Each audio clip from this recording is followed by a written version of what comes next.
کے غلبہ کے وقت دنیا میں کون سے قوانین رائج ہوں گے، اسلامی قوانین یا ان ممالک کے اپنے قوانین؟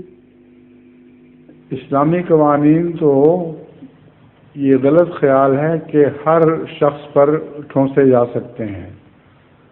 حضرت صلی اللہ علیہ وآلہ وسلم کا دستور تھا کہ جب بھی کوئی جھگڑے کی بات طے کرنے کے لیے آپ مقرر کیا ہوا تھا، پہلے ہی مدینے والوں نے آپ کو اپنا سردار تسلیم کر لیا تھا۔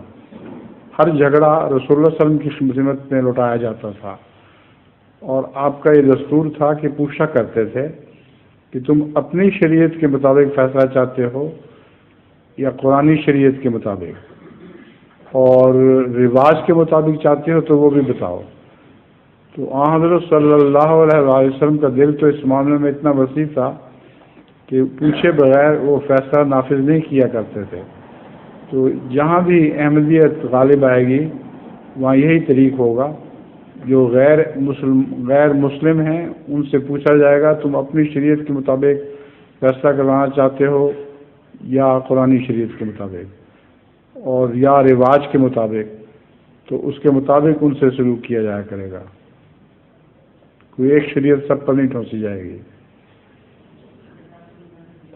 اور تیسرا ظہور مہدی آخر